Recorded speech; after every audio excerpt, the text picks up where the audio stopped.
Second है part है growth of central axis. Apical cell divide हो रहे हैं तो साथ साथ वो कुछ सेल्स साइड को निकल के उन्होंने लिमिटेड ब्रांचेस बना दी। Some cells at the point of node elongate and make internode. और इसी तरह इस जगह पे कुछ सेल जो हैं वो अलग होते हैं और इलोंगेट हो जाते हैं। ये जो 4 सेल थे उनमें से जो सेल जो हैं वो एपिकल सेल ने ये 4 डिवाइड करके बनाए, ये 4 डिवाइड हुए तो फिर साइडों को सेल निकले। इन चारों में से कुछ सेल जो हैं वो इलोंगेट होना शुरू हो जाते हैं और इलोंगेट होके वो फिर इंटरनोड को बना देते हैं। तो जैसे जैसे एज बढ़ती जाती है ये सेल ज़्यादा इलोंगेट होते रहते हैं, जिसकी वजह से नोड्स के दरमियान फासला बढ़ता रहता है। नोड्स के दरमियान फासला बढ़ने का मतलब है कि इंटरनोड्स का साइज़ बढ़ता रहता है। Formation of सूडोकॉर्टेक्स। सूडोकॉर्टेक्स का मतलब है कि फॉल्स कॉर्टेक्स, कॉर्टेक्स की तरह के। Nodal cell start dividing downward and make a loose covering around the internodes. Pseudocortex कहलाती है कि ये जो नोडल सेल्स हैं, नोड इसलिए कहा जाता है कि हर चीज़ जो है वो नोड से निकलती है, ब्रांचेस भी, सूडोकॉर्टेक्स भी, क्योंकि एपिकल सेल जो होते हैं मेन मेरिस्टेमेटिक सेल्स वो सिरे पे पाए जाते हैं, एपिक्स पे। एपिक्स अपने चंद सेल्स पीछे छोड़ के खुद आगे बढ़ती रहती है। वो जो पीछे वाले सेल छोड़ती है उनमें से कुछ सेल जो है वो फिर लिमिटेड ब्रांचेस, कुछ जो है वो सेंट्रल एक्सिस यानी इंटरनोड को, और कुछ जो है वो सूडोकॉर्टेक्स को बना रही होती हैं। और एपिकल सेल जो है वो इलोंगेशन में मदद कर रहा होता है। एपिकल सेल जो है वो डिवाइड हो के एपिक्स को इलोंगेट करते रहते हैं। तो नोडल सेल जो हैं वो कुछ यहाँ से डिवाइड हो के नीचे को आएंगे, तो ये जो सेल्स हैं ये सूडोकॉर्टेक्स बना देंगे। अब इन्हीं फोर्थ चीज़ आती है ग्रोथ ऑफ अनलिमिटेड ब्रांचेस। तो वही सेल यहाँ पे जो साइड से निकले थे इनमें से 1, 2 या 3 कुछ ना कुछ सेल जो हैं वो लिमिटेड ब्रांचेस में कन्वर्ट हो जाएंगे, लेकिन इन सेल्स की फर्दर डिवीजन से किसी एक तरफ को कुछ ऐसी सेल डिवाइड होना शुरू हो जाएंगे जिनकी ग्रोथ अनलिमिटेड होती है, और उनको कहा जाता है ब्रांचेस ऑफ अनलिमिटेड ग्रोथ। कि some cells at the node act as initial for branches of unlimited growth. कि ये सारा काम जो है वो बेसिकली नोड से ही शुरू होता है, क्योंकि नोड के ऊपर सेल्फ डिवाइड होते रहते हैं, फिर उनकी मेचोरेशन होती है, फिर उनकी इलोंगेशन होती है। तो ये जो इलोंगेशन, मेचोरेशन और डिवीजन, उसके बाद फिर फर्दर उनको डिवाइड कर दिया जाता है कि तुमने काम क्या करना है।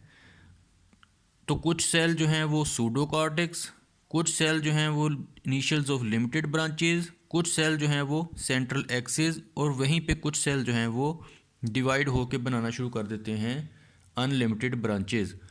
तो इस तरह ग्रोथ होती है इस प्लांट बॉडी की, बैट्रेकोस्पर्मम की, कि एपिकल सेल जो हैं वो डिवाइड होते हैं ट्रांसवर्सली। जब 4 सेल्स बन जाएं तो उनमें से कुछ सेल जो हैं वो डायगोनली डिवाइड होके साइडों को निकल जाते हैं। उन साइडों से निकलने वाले सेल्स में से कुछ जो हैं वो इनिशियल्स ऑफ लिमिटेड ब्रांचेस, कुछ जो हैं वो इनिशियल्स ऑफ अनलिमिटेड ब्रांचेस। कुछ सेल जो हैं वो डाउनवर्ड मूव करते हैं, वो सूडोकॉर्टेक्स और इंटरनोड जो हैं उसको डेवलप कर रहे होते हैं।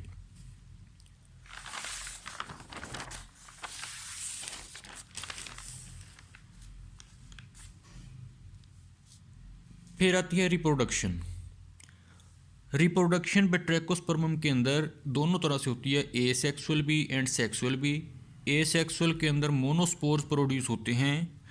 जिस स्टेज पे मोनोस्पोर्स प्रोड्यूस होते हैं उस स्टेज को चेंट्रेंसिया स्टेज या जुवेनाइल स्टेज कहा जाता है।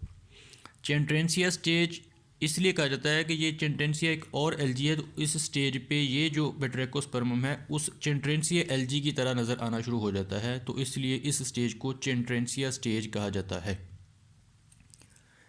सेक्सुअल रिप्रोडक्शन की बात की जाए तो इसके अंदर oogamous होती है, जिसमें मेल और फीमेल गमीट्स एक दूसरे से स्ट्रक्चर और फंक्शन के लिहाज से मुख्तलिफ होते हैं।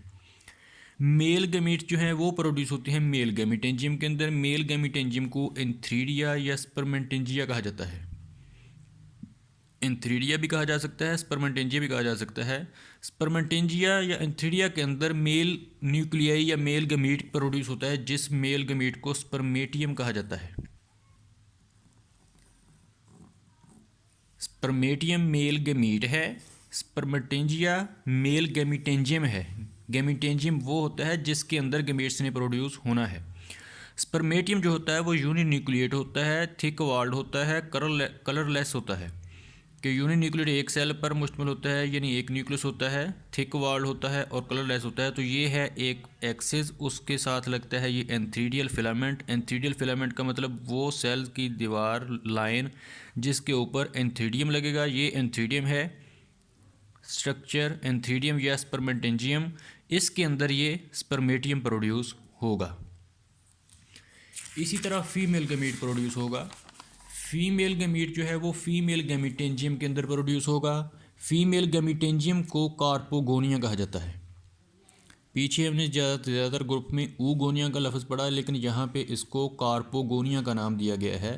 तो carpogonia is the gametangium in which female gametes are produced. Carpogonia का स्ट्रक्चर बात की जाए तो ये एक्सिस है, एक्सिस से एक फिलामेंट्स लगते हैं। फिलामेंट ये इस पूरे चेन ऑफ सेल्स को कहा जाता है। सेल डिवाइड होते हैं, इस चेन ऑफ सेल को जिसके ऊपर फीमेल गैमीटेंजियम या फीमेल कार्पोगोनिया लगता है, इसको एस्कोकार्प कहा जाता है। इस फिलामेंट को या इस चेन ऑफ सेल्स को एस्कोकार्प कहा जाता है। एस्कोकार्प के ऊपर एक स्ट्रक्चर लगता है स्पोरेंजियम की तरह, ऊगोनियम की तरह, जिसको कार्पोगोनिया कहा जाता है। कार्पोगोनिया के ये जो नीचे वाला हिस्सा होता है बेसल पोर्शन, ये दो हिस्सों पर मुश्तमिल होता है। जो बेसल पोर्शन है उसको कहा जाता है माइरोफोर। माइरोफोर के ऊपर एक और लंबी सी आउटग्रोथ प्रोड्यूस होती है जिसको ट्राइकोगाइनी कहा जाता है।